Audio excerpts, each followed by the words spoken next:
Hi friends, welcome to my channel my family dairy. ఎలా ఉన్నారండి? అందరూ బాగున్నారా? నేను కూడా బాగున్నానండి. మీరందరూ ఎలా ఉన్నారో నాకైతే కామెంట్ సెక్షన్లో కామెంట్ చేయండి. ఏంటి భారతి మొక్కలకి వాటర్ ఎక్కడ పోస్తుంది అనుకుంటున్నారు కదా. చెప్పాను కదండి, ఇంకా ఇవాళ అయితే షిఫ్ట్ అయిపోతూ ఉన్నాము. ప్యాకర్స్ అండ్ మూవర్స్ వాళ్ళు కూడా ఇప్పుడు వస్తారనమాట. సో అందుకని ఇంకా మేడ మీద మొక్కలు ఉంటే అడ్డుగా ఉంటాయి. ఇంకోటి ఏంటంటే సపరేట్ చేసేసాను. అంటే ఇప్పుడు నేను వెళ్ళేది అపార్ట్మెంట్ కాబట్టి అన్ని మొక్కలు పట్టుకెళ్ళలేం కదా. సో నాకు కావాల్సినవన్నీ కూడా కొన్ని లోపల పెట్టేశాను. బయట పెడితే ఏంటంటే ఎవరికైనా కావాలి అంటే తీసుకెళ్తారు కదా అని చెప్పేసి మొక్కలన్నీ బయట పెట్టి ఇంకా అన్నిటికీ ఒకసారి వాటర్ అయితే వేసాను అనమాట. నాకు చాలా బెంగ, బాధ అన్నీ వచ్చాయి మొక్కలన్నిటిని వదిలేస్తూ ఉంటే. అంటే ఎంతైనా అంత ఇదిగా పెంచుకున్నాను కదా మొక్కల్ని. సో ఇంక ఇప్పుడు ఆ మొక్కలన్నిటిని వదిలేసి వెళ్తుంటే ఎంత బాధగా ఉందో. బయటికి ఏడవట్లేదు అంతే అనమాట, లోపల అంత బాధ ఉంది నాకైతే. ఆ తర్వాత ఇంకా ప్యాకర్స్ అండ్ మూవర్స్ వాళ్ళు అయితే 7:30 ఆ టైంకి అయితే వచ్చారు. వాళ్ళే ఇంకా అన్నీ తీసుకొచ్చారనమాట. అంటే cardboard sheets, wrapping covers, bubble కవర్లు, ఇంకా అన్నీ వాళ్ళే తీసుకొచ్చారు. సో లోపలైతే ఇంకా ప్యాకింగ్ జరుగుతూ ఉంది. అయితే ఇక్కడి నుంచి మనకంత శ్రమ అయితే ఏం లేదు. వాళ్ళు వెళ్ళిపోయిన తర్వాత కొంచెం ఇల్లు క్లీన్ చేయడం అది కొంచెం ఉంది కానీ, సో వాళ్ళు వచ్చిన తర్వాత ఇంక అన్నీ వాళ్ళే ప్యాక్ చేసుకున్నారనమాట. మనల్ని అయితే ఏవేవి ఎందులో పెట్టాలి అని మాత్రం అడిగారు. అంటే స్టీల్ గిన్నెలు ఇవన్నీ కూడా ఇలా గోను సంచులు అంటారు కదా, ఇవి తీసుకొచ్చారు. వీటిల్లో పెట్టేస్తున్నారనమాట. అంటే వంటగది సామాన్లు, ప్లేట్లు, స్పూన్లు, గరెట్లు ఇట్లాంటివన్నీ కూడా అనమాట. ఇలాంటి గిన్నెలు అన్నీ ఇవి ఉంటాయి కదా పగిలిపోయేటివి, లేకపోతే బట్టలు, ఇవన్నీ కూడా సపరేట్గా కార్డ్బోర్డ్లో పెట్టేశారు. సో చూడండి, మీకు కూడా ఒక ఐడియా వస్తుంది కదా. అయితే తమ్నైల్ చూశారు కదా, ఇల్లు కాదు ఊరే షిఫ్ట్ అవుతున్నాము అని చెప్పి. సో దాని గురించి అయితే చెప్తాను. ఇన్ని రోజులు చెప్పకుండా ఏంటి భారతి సడన్గా ఊరు షిఫ్ట్ అవ్వడం ఏంటి అని చెప్పి ఖచ్చితంగా మీకు డౌట్ రావచ్చు. చెప్తాను దాని గురించి అయితే ఏంటి అని చెప్పి. సో ఫస్ట్ అయితే ఒకసారి వీటి గురించి ఎక్స్ప్లెయిన్ చేస్తాను. ఇంకా ఇదిగోండి అని చెక్క వీళ్ళైతే ఇలాగండి స్టీల్ అన్నీ కూడా ఇలా గోన్ సంచుల్లో పెట్టేశారు. ఒకవేళ మనం ఇలా ప్యాకర్స్ అండ్ మూవర్స్తో కాకుండా పర్సనల్గా మనం ఒకవేళ షిఫ్ట్ అవ్వాలనుకున్నప్పుడు మనం ప్యాక్ చేసుకుంటాం కదా. అప్పుడు కూడా ఏంటంటే లాస్ట్ టైం నేను ఒక 4-5 ఇయర్స్ బ్యాక్ రాజమండ్రి షిఫ్ట్ అయ్యాము. అప్పుడు ప్యాకర్స్ అండ్ మూవర్స్కి ఇవ్వలేదన్నమాట. సో అప్పుడైతే నేను సేమ్ ఇలాగే ప్యాక్ చేసుకున్నానండి గిన్నెలు అవన్నీ కూడా. ఇలాగే ఒక గోన్ సంచులు తీసుకొని వచ్చి బయట 10 రూపీస్ అనమాట ఒక గోన్ సంచా. అది తీసుకొని వచ్చి వంటగది సామాన్లన్నీ ఒక దాంట్లో, ప్లేట్లన్నీ ఒక దాంట్లో, తర్వాత పెద్ద పెద్ద గిన్నెలన్నీ ఒక దాంట్లో పైన రాసేసాను అనమాట. అవన్నీ ప్యాక్ చేసేసి పెన్ తోటి, మార్కర్ తోటి అని చెక్క దాని మీద రాసేస్తే మనకి వంటగది సామాన్లు ఏవో అవి వంటగదిలో పెట్టేసి, ఇక్కడ ఏంటంటే బట్టలు కార్డ్బోర్డ్స్లో పెడుతున్నారు వాళ్ళు. లాస్ట్ టైం నేను బట్టలు కూడా మడత పెట్టేసి ఖాళీగా ఉన్న టైంలో మడత పెట్టేసేదాన్ని అనమాట. మడత పెట్టేసి బ్యాగుల్లో పెట్టేశాను, ఆ గోన్ సంచుల్లోనే పెట్టేశాను అనమాట. సో అప్పుడు ఏంటంటే ఎవరి బ్యాగు అంటే ఒక్కొక్క గోన్ సంచి ఓపెన్ చేసి ఆ బట్టలు కబోర్డ్స్లో పెట్టేసుకునేదాన్ని. ఇప్పుడు వీళ్ళు ఏంటంటే బట్టలు ఎక్కడ నలిగిపోకుండా, పాడవకుండా ఇలా కార్డ్బోర్డ్స్లో పెడుతున్నారు. సో కార్డ్బోర్డ్స్ కూడా వాళ్ళు ఏంటంటే ఇలా బాక్సుల్లాగా తీసుకురావట్లేదు, ఇట్లా అంటే కొంచెం ఇలా అణిచినట్లుగా ఉంటాయి. సో అవి తీసుకొచ్చి వాళ్ళు మళ్ళీ వాటిల్ని అలా బాక్సెస్ లాగా తయారు చేసుకుంటూ ఉన్నారు. కానీ చాలా బాగా నీట్గా ప్యాక్ చేశారండి అసలు. నాకైతే లాస్ట్ టైం రాజమండ్రికి వెళ్ళేటప్పుడు ఒక 1 వీక్ నుంచి స్టార్ట్ చేశాను అనమాట. అంటే ఈ ప్యాకింగ్ అంతా కూడా 1 వీక్ నుంచి జస్ట్ ఒక 4 పెయిర్స్ మాకు అప్పుడు వేసుకోవడానికి కావాల్సిన బట్టల వరకు ఉంచుకొని మిగతా బట్టలు అవన్నీ కూడా వారం నుంచి ముందే ప్యాక్ చేయడం స్టార్ట్ చేశాను. ఎందుకంటే ప్రతి ఇంట్లో కూడా మెయిన్ సామాన్ల కంటే కూడా, అంటే ఈ ఫ్రిడ్జ్, వాషింగ్ మిషన్, ఇవి పెద్ద పెద్ద సామాన్ల కంటే కూడా ఎక్కువగా ఉండేది బట్టలు. ఇంకోటి ఏంటంటే కిచెన్ ఐటమ్స్. తీసే కొద్దీ వస్తూనే ఉన్నాయండి, తీసే కొద్దీ వస్తున్నాయి. మా ఆయన అయితే ఎప్పుడు కొన్నావే బాబు, ఇన్ని గిన్నెలు ఉన్నాయి ఏంటి అని చెప్పి ఇంకా తిడతానే ఉన్నారనమాట. ఇంకా నోకొని అవన్నీ అయితే అంకుల్ వాళ్ళే ప్యాక్ చేశారు. అయితే ఇంకా అసలు నేను ఏవి ఇంకా అంటే బట్టలు మాత్రం ముందు రోజు అవన్నీ తీసేసాను. ఇంకా బీరువాలో ఉన్న బట్టలు అంటే బీరువా మధ్యలో ఊడిపోతే మళ్ళీ అది బరువు ఎక్కువ ఉంటుంది కదా దించేటప్పుడు, అప్పుడు ఇబ్బంది అవుతుందని బీరువాల బట్టలు అవన్నీ కూడా సూట్ కేసులో అన్నిట్లో సర్దేశాను అనమాట. సో బీరువా అయితే ఖాళీ చేసేసాను, అదొక్కటే నేను చేశాను. ఆ తర్వాత ఇంక వాళ్ళైతే ఏదైనా పని చేస్తుంటే కూడా మేము చేస్తాంలే అమ్మా నువ్వు చేయకులే అని అంటున్నారనమాట. సో సో ఇంకా ఇవన్నీ కూడా డ్రెస్సింగ్ టేబుల్లో ఉండే ఐటమ్స్ అన్నీ కూడా ఒక దాంట్లో పెట్టేసాం అనమాట. ఆ తర్వాత పూజవి ఉంటాయి కదా, దేవుడి ఫోటోలు అవన్నీ కూడా ఒక దాంట్లో పెట్టేసాము. ఇవన్నీ ముందు రోజు నేను కడిగి పెట్టేసుకున్నాను కదా బాక్సెస్, సో ఇవన్నీ కూడా ఒక దాంట్లో అయితే పెట్టేశారనమాట. అంటే సేమ్ లాస్ట్ టైం నేను ఎలా అయితే సర్దుకున్నానో ఇప్పుడు వాళ్ళు కూడా అలాగే సర్దుతూ ఉన్నారు. మనం వెళ్ళిన తర్వాత ఏంటంటే ఎక్కడివి ఏ సామాన్లు ఆ రూమ్లో కనుక పెట్టేసుకుంటే అప్పుడు మనకి నెమ్మదిగా సర్దుకోవచ్చు కదా, అన్నీ ఒకటేసారి కాకుండా. సో ఉదయాన్నే లేచి ఇంకా డిష్ వాషర్ కూడా ఆన్ చేశాను, కొన్ని సామాన్లు ఉంటేను సరే అని చెప్పి అది కూడా ఆన్ చేశాను. ఆ తర్వాత ఇంక ఇదిగోండి గాజు అన్నీ కూడా అలా బబుల్ ర్యాప్ చేశారు. ఇలాగ ఒక 2 బండిల్స్ అయితే తీసుకొచ్చారండి. ఇవి ఓన్లీ గాజు సామాన్లకే కాదు, ఇది ఉంటుంది కదా మనకి స్క్రాచెస్ పడకుండా ఫ్రిడ్జ్కి, వాషింగ్ మిషన్కి, ఆ తర్వాత డిష్ వాషర్కి, ఇంకా సోఫాకి, ఆ తర్వాత పరుపులకి అన్నిటికీ నీట్గా ర్యాప్ చేశారు. అది మాత్రం నాకు బాగా నచ్చింది. ఎందుకంటే లాస్ట్ టైము మేము అలా ర్యాప్ చేయలేదు, నార్మల్గా కార్డ్బోర్డ్స్ పెట్టేసి తీసుకెళ్ళడం వల్ల ఫ్రిడ్జ్ అవన్నీ కూడా బాగా పాడైపోయాయి. ఇప్పుడు మా దగ్గర ఉన్నవన్నీ కూడా కొత్తవే అనమాట. ఇంకా అన్నీ ఈ మధ్య తీసుకున్నాడువే, మీకు కూడా తెలుసు కదా, ఫ్రిడ్జ్ కానీ, ఏసీ కానీ, వాషింగ్ మిషన్, డిష్ వాషర్ అన్నీ కూడా కొత్తవే అనమాట. సో అందుకని చెప్పేసి రిస్క్ తీసుకోకూడదు అని చెప్పేసి ఇంకా ప్యాకెట్స్ అండ్ మూవర్స్ని మాట్లాడాము. అది కాకుండా కొంచెం పెద్ద పెద్ద సామాన్లు కదా, దింపడం కొంచెం కష్టమే, కానీ చాలా రీజనబుల్ ప్రైస్ అనిపించిందండి. ఫస్ట్ అయితే 25,000 ఎక్కువేమో అనిపించింది నిజానికి. ఎందుకంటే వేరే వాళ్ళు హైదరాబాద్ నుంచి వైజాగ్ వస్తున్నారు అని చెప్పారనమాట, తెలిసిన వాళ్ళకి 20,000 అయింది అని చెప్పారనమాట. సో మాకేంటంటే ఇక్కడి నుంచి మేము వెళ్ళేది జస్ట్ ఒక 5 కిలోమీటర్సే. సో 5 కిలోమీటర్స్ కాదు, సారీ 5 అవర్సే అనమాట విజయవాడకి దగ్గరలో. సో అప్పుడు ఏంటంటే ఈ కాస్త జర్నీకే 25,000 అయితే ఎక్కువేమో అని చెప్పేసి అనుకున్నాం, కానీ ఎక్కువ అయితే కాదండి. ఎందుకంటే వాళ్ళు చాలా నీట్గా ప్యాక్ చేశారు. ఇంకోటి ఏంటంటే ఆ కష్టం కూడా అసలు ఫస్ట్ ఫ్లోర్లో నుంచి అవన్నీ దింపుతుంటే, మెయిన్గా ఫ్రిడ్జు అవన్నీ అండి అంతంత పెద్దగా ఉన్నాయి కదా. బీరువా అయితే నాకు నిజంగా టెన్షన్ వచ్చేసింది, ఎక్కడ కింద పడిపోద్దా అని చెప్పి ఒక్క సెకండ్ గుండె ఆగిపోయింది అనమాట.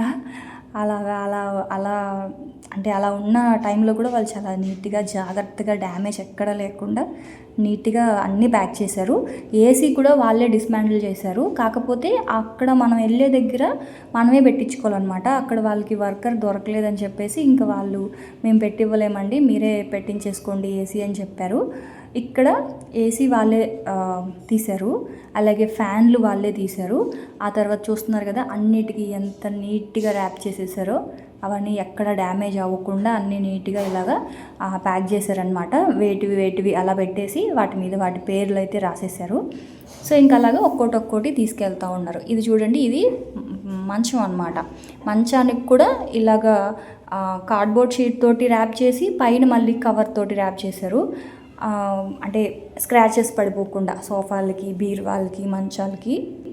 ఎవరో కానీ, అంటే నాకు పెద్ద తెలియదు, ఎవరో కానీ ప్యాకర్స్ అండ్ మూవర్స్ బాగా ప్యాక్ చేశారు. 25,000 నాకు తెలిసి తక్కువ అనిపించిందండి నిజానికి, ఎందుకంటే తీసే కొద్ది సామాన్లు వస్తూనే ఉన్నాయన్నమాట. సో అది అయితే ఇప్పుడు మీకు ఒక డౌట్ రావచ్చు కదా, అసలు ఎందుకు వెళ్ళిపోతున్నావు వేరే ఊరు, ఏ ఊరు వెళ్తున్నావు చెప్పు అని చెప్పి. ఏం లేదండి, యాక్చువల్గా ఫస్ట్ అయితే పిల్లల స్కూల్కి, మా వారి స్కూల్కి ఇద్దరికి దగ్గరగా ఉండేలాగే ఇల్లు షిఫ్ట్ అవుదామని అనుకున్నాము. కాకపోతే మా వారికి ఆపర్చునిటీస్ అన్నీ కూడా బయట ఊరిలో వస్తూ ఉన్నాయన్నమాట. హైదరాబాదు, బెంగళూరు, ముంబై అట్లా కొంచెం దూరంగా. మా వారు ఎప్పుడు కూడా అంతంత ఊర్లో వెళ్తాంలే అని చెప్పేసి ఎప్పుడు ఇంట్రెస్ట్ చూపించలా, ఇక్కడే ఉన్నాంలే అని చెప్పేసి అనుకున్నారు. కాకపోతే ఇప్పుడు ఏంటంటే కొంచెం మంచి బెటర్ ఆపర్చునిటీ వచ్చినప్పుడు మనం కాదనుకోకూడదు కదా. ఇంతకీ ఏ ఊరు అంటే ఏలూరు అండి, విజయవాడ దగ్గర ఉంటుంది కదా, ఏలూరు అనమాట. నెల్లూరు కాదు, నెల్లూరు అంటే తిరుపతి దగ్గర, అది మా ఊరు అమ్మల్లూరు, కానీ అది కాదు, ఏలూరు అనమాట. చిన్న తిరుపతి ఉంటుంది కదా, సో చిన్న తిరుపతి దగ్గర అనమాట ఏలూరు అయితే ఉంటుంది. సో ఆ ఊరికి షిఫ్ట్ అయిపోతూ ఉన్నాము. సో రేపటి నుంచి వ్లాగ్స్ అన్నీ కూడా అక్కడి నుంచి వస్తాయి. ఈ మాట చెప్పడానికి నాకు చాలా బాధగా ఉంది, ఇక మీదట వ్లాగ్స్ అన్నీ అక్కడి నుంచి వస్తాయి అంటే. ఎందుకు అంటే నేను చాలా ఇష్టపడి అసలు చాలా మనీ ఖర్చు పెట్టి నాకు నచ్చినట్లుగా చేసుకున్నాను. మొత్తం కిచెన్ అయితే ఏంటి అన్నీ కూడా కాకపోతే ఇప్పుడు వదిలేసి వెళ్తుంటే చాలా అంటే అసలు చెప్పుకోలేకపోతున్నాను, కానీ చాలా బెంగగా ఉంది, చాలా బాధగా ఉంది. కాకపోతే తప్పట్లేదు. పెద్ద రీజన్స్ అయితే ఏమీ లేవండి. జస్ట్ ఒక మంచి ఆపర్చునిటీ వచ్చింది, షిఫ్ట్ అయితే బాగుంటుంది అని చెప్పేసి ఇంకా వెళ్ళాల్సి వస్తుంది అంతే. మ్యాక్సిమం అసలు మీకు లాస్ట్ టైం ఒకసారి వీడియోలో కూడా చెప్పే ఉంటాను కదా, చాలా కన్ఫ్యూజన్లో ఉన్నామండి, అసలే ఇంట్లో సమస్యలతోనే ఏమంటారు తలనొప్పి వస్తుంటే మళ్ళీ నెగిటివ్ కామెంట్లతో ఇంకా విసిగిస్తున్నారు అని చెప్పి ఒకసారి చెప్పాను కదా. సో అంటే అప్పుడు ఏం లేదు, ఇప్పుడు మనం తీసుకోబోయే డెసిషన్ కరెక్టా కాదా అని చెప్పేసి ఒక డైలమాలో అయితే ఉన్నాం అనమాట. సో ఆ 10 days అసలు అదే ఆలోచిస్తూ ఉన్నాం, షిఫ్ట్ అవుదామా వద్దా అని. సో మంచి ఆపర్చునిటీ వచ్చినప్పుడు వదులుకోకూడదు అని చెప్పి ఇంకా నేనేమన్నానంటే, ఎలాగో షిఫ్ట్ అవుదాం అనుకుంటున్నాం కదా, సో అదేదో ఊరే షిఫ్ట్ అవుదాం పర్వాలేదు సీను అంటే, మా వారికి ఏంటంటే నాదే భయం అనమాట. అంటే అది ఊరు కాని ఊరు, నేను ఎలా అంటే నాకు మీకు తెలుసు కదా, నేను బేసిక్గా ఎక్కడికి వెళ్ళను, ఇంట్లోనే ఉంటాను. సో అక్కడ కొత్త ఊరు కదా, ఇక్కడంటే నా పెళ్ళైన దగ్గర నుంచి నేను వైజాగ్లోనే ఉన్నాను కాబట్టి నాకు అంత భయం అయితే లేదు. అన్నీ అంటే వీళ్ళు ధైర్యంగా నన్ను ఇంట్లో వదిలేసి స్కూల్కి వెళ్ళినా సరే నాకెవరు తోడు ఉండాల్సిన అవసరం లేదు. సో ఇప్పుడు కొత్త ఊరు కదా అని చెప్పి మా ఆయన, కానీ నేను చెప్పాను నాకంత భయం అయితే ఏం లేదు, ఏమైంది, ఒక్కొక్కరు దేశాలు దాటి అబ్రాడ్స్ వెళ్తున్నారు, మనం ఇక్కడున్న ఈ ఊరికే కదా వెళ్తున్నాము అని చెప్తే ఇంకా మా ఆయన కూడా కొంచెం ధైర్యం చేసి సరే అయితే అని చెప్పి ఇంకా షిఫ్ట్ అవుతున్నాం అనమాట. అయితే ఎందుకు ఇన్ని రోజులు చెప్పలేదు అంటే, చెప్పాను కదండి, ఏదైనా మనం కరెక్ట్ డెసిషన్ తీసుకొని చేసేటప్పుడు చెప్పాలి, అంటే చేశాక చెప్పాలి. మధ్యలో చెప్పేసామనుకోండి, ఒకవేళ షిఫ్ట్ అవ్వలేదనుకోండి, ఎందుకు ఇంత కన్ఫ్యూజను అన్నట్లుగా ఉంటుంది. అందుకే ఇన్ని రోజులు చెప్పలేదు, అంతేగాని ఇంకా పెద్ద రీజన్ అయితే ఏం లేదు. సో ఇల్లు అయితే అంతా ఖాళీ అయిపోయింది, ఇంకా అంటే వెహికల్ అయితే వెళ్ళిపోయింది 3 ఆ టైంకి అయిపోయిందనమాట. ఆ తర్వాత కాస్త ఇల్లంతా క్లీన్ చేసాము. పిన్ని మా హస్బెండ్ వాళ్ళ పిన్ని ఉన్నారు, సో తనేమో టీ పెట్టి తెచ్చిచ్చారు. తర్వాత కొంచెంసేపు టీ తాగి కొంచెం అలా రిలాక్స్ అయ్యే టైంకి 4:30 ఆ టైంకి బాను వచ్చింది. ఇంకా అంటే ముందు రోజు సిరిగారు వచ్చారు, సో అప్పుడు ఏంటంటే పాపం తనకు అవ్వలేదు. ఇంక ఇవాళ బాను వచ్చిందనమాట. వచ్చి ఇంకెళ్ళిపోతున్నావు కదా అని చెప్పేసి ఇంకా అలా కూర్చొని బాగా ఫీల్ అవుతోందనమాట. ఉంటే బాగుండేది కదా అని చెప్పి. కానీ ఏం చేస్తామండి, ప్రైవేట్ జాబ్స్లో ఇంకా తప్పదు కదా ఈ షిఫ్టింగ్లు అవిని. అంటే గవర్నమెంట్ ఎంప్లాయీస్ కైనా తప్పవులేండి, ప్రైవేట్ అనే కాదు, బేసిక్గా జాబ్ చేసే వాళ్ళకి ఇలా ఈ ఆప్షన్ అంటే అస్తమాను షిఫ్ట్ అవుతూ ఉండాలి. వ్యాపారం చేసే వాళ్ళకైతే ఈ ప్రాబ్లం ఉండదు. మా ఆయన అయితే అదే అనుకుంటూనే ఉంటారు, శుభ్రంగా ఏదో ఒక వ్యాపారం పెట్టుకోవడం బెటరు ఈ ఊర్లు తిరిగే కంటే అని చెప్పి. కానీ ఏం చేస్తాను, తప్పదు కదా. అయితే బాను నా కోసం అయితే ఇది తీసుకొచ్చింది, వద్దని చెప్పాను. యాక్చువల్గా ఈ క్లిప్ మాత్రం నేనే అడిగాను. నాకు లాస్ట్ టైం తను ఆ క్లిప్పు పెద్ద సైజు ఇచ్చిందనమాట. అప్పుడేమో నాకు జడ బాగా పిలకలాగా అయిపోయింది, జారిపోతుందంటేను. ఆ తర్వాత అది ఇచ్చేస్తే నీకు ఒకసారి చిన్నది చేసిస్తానులే అని చెప్పి గుర్తుపెట్టుకొని ఇంక ఇప్పుడైతే ఆ క్లిప్పు చేసి తీసుకొచ్చింది. ఇంక ఇవన్నీ చూడండి, అంటే తను ఒక మెమొరీగా ఉంటుంది, నువ్వు తీసుకో శారీస్ మీదకి పెట్టుకుంటావు నీకు బాగుంటుంది అని చెప్పేసి. అంటే నాకు నేను పెట్టుకోకపోయినా నాకు క్లిప్స్ కలెక్షన్ అంటే చాలా ఇష్టం నిజానికి. అది హ్యాండ్మేడ్ క్లిప్స్ కదా, చూడండి ఎంత బాగుందో అదైతే. ఆ పింక్ ఆ లోటస్ వచ్చింది.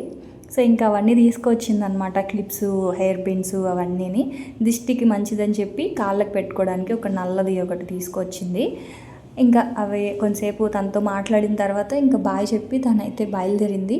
ఎందుకంటే సండే కదా, ఇంకా పిల్లలు హస్బెండ్ అందరూ ఇంట్లో ఉంటారు కదా. హాయ్ ఫ్రెండ్స్, ఇప్పుడే సామాన్లన్నీ వెళ్ళాయి లారీలో. ఇల్లంతా ఒకసారి క్లీన్ చేసాం, అంటే యాక్చువల్గా క్లీన్ చేయకూడదు, కాకపోతే మళ్ళీ ఎవరైనా రెంట్కి రావాలి అంటే మరీ ఇల్లు చిందరవందరగా ఉంటే బాగోదు కాబట్టి ఇంకా అలా క్లీన్ చేశాను.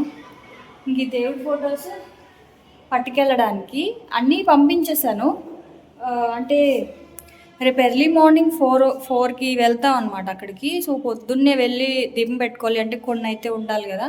సో అందుకని చెప్పేసి ఒక దేవుడి ఫోటో, పూజ సామాన్లు అయితే కడిగి పెట్టేశాను అక్కడ. సో పూజ సామాన్లు కడిగేసి ఇంక ఇవైతే స్నానం చేసి తీద్దాంలే, మొత్తం అంతా చెమటగా ఉంది కదా అని చెప్పి ఇంకా అవి తీయలేదు. ఇదిగోండి, ఇంకా పూజ సామాన్లు ఇవన్నీ రేపు పట్టేసి ఇంకా అన్నీ వాష్ చేసి ఇలా పెట్టాము. అలాగే పాలు పొంగడానికి గిన్నె కడిగి గ్లాసులు, ప్లేట్స్ అంటే రేపటికి కావాల్సినవి అనమాట. సో కిచెన్ అంతా కూడా నీట్గా క్లీన్ చేసేసాను. చాలా బాధగా ఉంది, కానీ తప్పదు కదా. సో ఒకసారి మొత్తం అంతా కిచెన్ చూపిద్దామని చెప్పి చూపిస్తున్నాను. ఎందుకంటే నాతో పాటు కిచెన్ చాలామందికి ఇష్టం. చాలామంది అక్క మీ కిచెన్ చాలా బాగుంది అనే వాళ్ళు ఉన్నారు. కొంతమంది ఎప్పుడు చూసినా కిచెన్లోనే ఉంటావు ఏంటి అనేవాళ్ళు కూడా ఉన్నారు. సో ఇక మీదట ఈ కిచెన్లో నేను వంట అయితే చేయలేను కదా. సో అది అందుకే ఒకసారి చూపిస్తున్నాను అనమాట. మొత్తం అంతా క్లీన్ చేసేసాను. షింక్, గ్యాస్ బండ అవన్నీ, ఇంకా బ్యాగ్స్ అవన్నీ కూడా పట్టుకెళ్ళడానికి అక్కడ పెట్టాను అనమాట. సో అది ఆ తర్వాత ఇంకా ట్రైపోడ్. అసలు చాలామంది నన్ను ట్రైపోడ్ లింక్ ఇవ్వక్క అని అడుగుతారు. చూడండి నేను ఎలాంటి ట్రైపోడ్ వాడుతున్నాను. యాక్చువల్గా అవి 2 ట్రైపోడ్లు అనమాట. పైనేమో చిన్న ట్రైపోడు, కింద ఉండేదేమో రింగ్ వస్తుంది, రింగ్ లైట్ వస్తుంది అనమాట ఆ ట్రైపోడు. అది ఇరిగిపోయింది. అందుకని చెప్పి ఇదిగోండి ఇప్పుడు ఆ ఒక్క ట్రైపోడ్నే కావాలి అన్నప్పుడు ఇలా దానికి పెడతాను. కొంచెం దగ్గర షాట్ తీయాలి అన్నప్పుడు తీసి మళ్ళీ దగ్గర నుంచి తీస్తాను అనమాట. దాన్ని 2-in-1గా వాడుతున్నాను ఆ ట్రైపోడ్ని. సో అలా అందుకే నేను ఎవరికి లింక్ అయితే షేర్ చేయలేదు. చాలామంది అయితే అడిగారు, అక్క మీరు ఏ ట్రైపోడ్ వాడతారో లింక్ ఇవ్వండి అని. అసలు నేను వాడే ట్రైపోడ్ చూస్తున్నారు కదా, ఇప్పుడు దాని లింక్ నేను ఎలా ఇవ్వగలనండి. అందుకే ఇవ్వను అనమాట ఇప్పుడు. ఆ తర్వాత ఇంక ఇవన్నీ కూడా ఇప్పుడు అంటే వెళ్ళిన తర్వాత స్నానం చేసి బట్టలు అవి వేసుకోవడానికి కొన్ని బట్టలు, ఇండక్షన్ స్టవ్ తీసుకొని వెళ్తున్నాము. ఎందుకంటే గ్యాస్ అవన్నీ అక్కడికి వెళ్ళి తీసుకోవాలి కదా. సో అందుకని చెప్పి పాలు పొంగించడానికి ఇంకా ఇండక్షన్ స్టవ్ అది తీసుకున్నాను. ఒకసారి మీకు హోమ్ టూర్ అయితే చేస్తున్నాను. చాలామంది హోమ్ టూర్ చేయండి అక్క అని అడిగారు. సామాన్లు అన్నీ ఉన్నప్పుడు చేయట్లేదు, కానీ ఇప్పుడు చేస్తున్నాను. ఎంటీ హోమ్ టూర్ అనమాట. అసలు ఎంత బాధ వస్తుందో నేనైతే మాటల్లో చెప్పలేకపోతున్నానండి అసలు. ఎందుకంటే నాకు ఇంటి మీద అంత ఎఫెక్షను. పెళ్ళి వచ్చిన దగ్గర నుంచి ఈ ఇంట్లోనే ఉన్నాను. అంటే అదొక అనుబంధం అనమాట. ఎంత క్లీన్ చేసుకుంటూనే రుద్దుకుంటూ క్లీన్ చేసుకుంటూ నాకు నచ్చినట్లుగా కబోర్డ్స్ అవన్నీ చేయించుకున్నాను, వాల్ పేపర్స్ అన్నీ చేయించుకున్నాను. మొత్తం అంతా నాపిచ్చి అంతా చేయించుకున్నాను నాకు నచ్చినట్లుగాన. కాకపోతే ఏం చేస్తాం, ఎంత నచ్చి చేయించుకున్నా సరే అనుభవించే ఆ ప్రాప్తం ఉండాలి అంటారు కదా. సో అది లేనప్పుడు ఇంకేం చేయలేము. సో అది సో ఇల్లునైతే నేను చాలా మిస్ అవుతాను. కానీ ఏం చేస్తాం, నేనే కాదు ఇంకా మా ఆయన కానీ పిల్లలు కానీ అందరికీ బాగా ఇష్టం అనమాట. పిల్లలు కూడా కొంచెం బెంగ పెట్టుకున్నారు. ఎందుకంటే ఇక్కడ బాగా ఫ్రెండ్స్ కదా, వాళ్ళకి బాగా ఈ మధ్యకాలంలో ఫ్రెండ్స్ ఎక్కువ అయ్యారు, ఆడుకోవడం అవన్నీ. సో ఇప్పుడు అక్కడికి వెళ్ళిన తర్వాత మొత్తం అంతా కొత్త కమ్యూనిటీ ఎలా ఉంటుందో ఏంటో, ఇంకా అలా ఉంటుంది కదా, పిల్లలకు కూడా కొంచెం కొత్తగానే ఉంటుంది. కానీ ఇంకా తప్పదు. సో అదండి ఇంక ఇవాళ షిఫ్టింగ్ బ్లాగ్. సో రేపటి నుంచి మన డైలీ రొటీన్ బ్లాగ్స్ అన్నీ కూడా కొత్త ఇంట్లో వస్తాయి. సో చూస్తూ ఉండండి. నచ్చితే మాత్రం ఛానల్ని సబ్స్క్రైబ్ చేసి సపోర్ట్ చేయండి ప్లీజ్. రేపటి నుంచి కొత్త వ్లాగ్స్ తోటి మళ్ళీ కలుద్దాం. అప్పటి వరకు ఉంటాను. Bye friends, bye.